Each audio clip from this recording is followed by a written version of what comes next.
Hi everyone, I hope you're having a fantastic day. So today I'm going to teach you a little bit about narcissistic personality disorder. So let's jump in. So narcissistic personality disorder is also called NPD, and you'll hear me reference it as NPD throughout this presentation. And it is when a person has an extremely inflated sense of self-importance. Basically, they think they're the best of the best and that other people are all beneath them. And the main cause of this disorder is still unknown, but it's most likely due to a combination of genetic and environmental factors. So basically, there's some things that people are probably innately born with, and there's some things that could be affected by their upbringing, how they were raised by their parents or caregivers. And this disorder is most commonly found in men. And also, there's something I didn't add when I was researching. This is actually a very rare disorder in the United States. I believe it was only 200,000 cases in the United States. But those are also only people who have been diagnosed by professionals. So that's just a good thing to keep in mind. So the main behaviors of NPD. The first one is grandiosity. So behaving in a pretentious and pompous way. And as you can see in this picture right here, it's acting like you're larger than life. You know, you look like this, you act like this, but this is how you view yourself.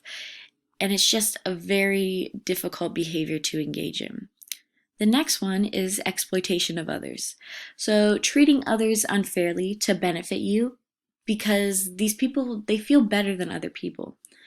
So this could be in a financial setting like this picture shows, or it could just be in their social relationships. It could just be putting others down to lift themselves up. The third one is arrogance and having an exaggerated sense of self-importance. So this could just be from thinking that they know everything, that they're always right. And this could cause a lot of rifts in their social relationships as well. The main feelings of NPD. So the first one is the constant need for admiration, and they're constantly longing for praise for their actions. And when they don't get this praise or they get criticized, they can get severely upset. They can retreat, they can engage in weird behaviors. There's lots of different things they can do, but basically they don't like being questioned for what they're doing, and they only like being praised for all of their behaviors. Then we have this sense of entitlement. So they believe that they deserve privileges and recognition that they didn't necessarily earn.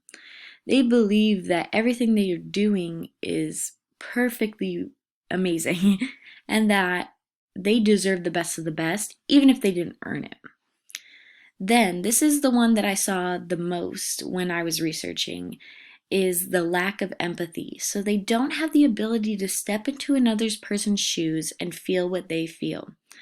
This can cause a lack of compassion for others, which really, really affects their social relationships. Doesn't matter, friendships, romantic, familiar, it doesn't matter. This can really cause rifts for them because they don't have that care for other people. And the fourth one was actually kind of interesting to me. It's envy. So they can feel both envious of others and that other people should feel envious of them. So they can look at other people and be extremely jealous of them, but they also at the same time can feel that other people should be jealous of them, that other people should look at them with just, they want to be them. You know what I mean? And it's a very interesting dynamic there. The main thoughts of NPD. So the first one we have is unrealistic fantasies. So they often spend a good amount of time fantasizing about their success, power, brilliance, beauty, and their ideal love. They like to live in this kind of, I don't want to say a land of make-believe, but they kind of have this skewed image of themselves that is usually not true. And this really adds into their arrogance and can be detrimental to them. Then we have that they believe they are incredibly special. They think so highly of themselves that they believe that only certain people can understand them and the rest of the people are fools. And this as I mentioned before, can cause major rifts in their social relationships, because if someone criticizes them, they could just say, "Oh, you just don't get it. I'm too special. You just don't understand me. Only some people can understand me." And it's a very tough behavior for a lot of people to deal with. Then we have misconceptions about NPD. So the first one is, a lot of people believe that narcissism is just the same as high self-esteem. This actually isn't true. So the main difference is that you can have high amounts of confidence and still focus on other people and still have care for other people. You know what I mean? There's that dynamic of still caring for other people. Whereas people with NPD, they truly fail to have the empathy for others. And so they have high self-esteem for themselves, but they can't care for other people. And they mostly focus on looking out for themselves.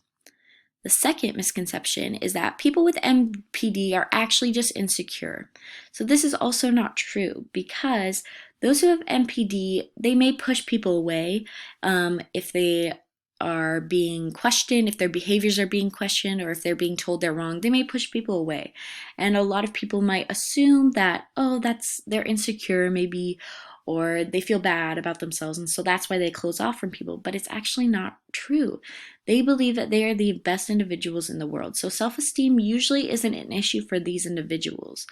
And so a lot of the time when they pull away, it's just because they feel so self-important that they don't want to be criticized at all. So I added a couple more misconceptions because I think this is really important. So the third misconception is, a little bit of narcissism is healthy. So narcissistic tendencies are never healthy. Self-confidence is healthy. Having confidence in yourself is healthy. But narcissism, remember, is the absence of caring for other people. So by having narcissistic tendencies, you risk losing a lot of close relationships by not showing compassion and by only looking out for yourself. This can also lead to other serious disorders such as depression and panic disorders in serious cases. A lot of my research, they were linked very closely together. Depression and anxiety were linked with narcissism. So definitely, having narcissistic tendencies is not healthy for you. Then our fourth one, a lot of people think that physical vanity is just narcissism. You know, when we think about, oh, someone thinks they're beautiful, we call them like a narcissist. But that's actually not true. And while a lot of narcissistic people, a lot of people with NPD, they do have physical vanity as a part of it. They do think they're the most beautiful people in the world. It's a lot more complex than simply physical vanity. Because you can think you're beautiful, but still care for other people. You know what I'm saying? So with narcissism, it's truly, they're obsessed with their looks. They can be obsessed with their looks, but this is coupled with the lack of compassion. Once again, it just goes a little bit further than simple physical vanity. And then we have, how can NPD be treated? So sadly, right now, there's not a lot of options. Right now, all I could find was psychotherapy, which is talk therapy. And this can actually help people with NPD. It can help them relate better to other people, whether just through their relationship with their therapist, just talking to another person and hearing what they're saying, or just learning about the other people in the world, right? And then it can also help them foster more intimate relationships through empathy. It can help them, in some cases, learn a little bit of empathy.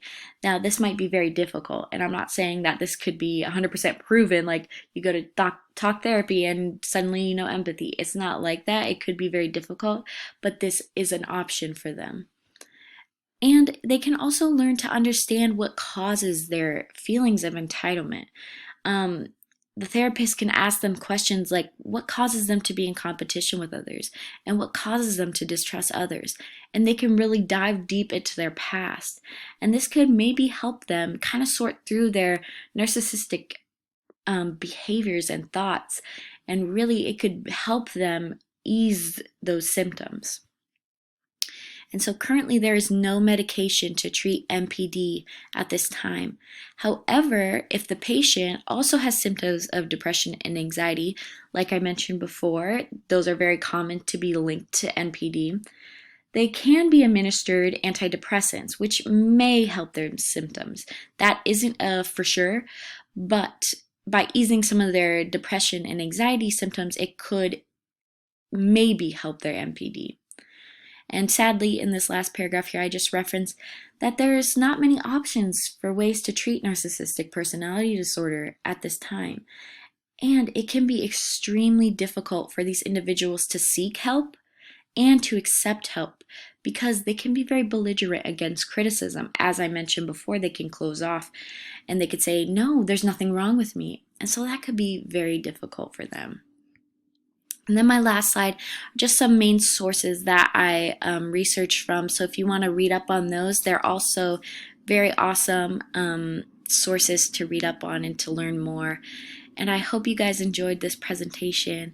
I'm really happy that I got to share this with you, and I hope you have a great day. Bye, guys.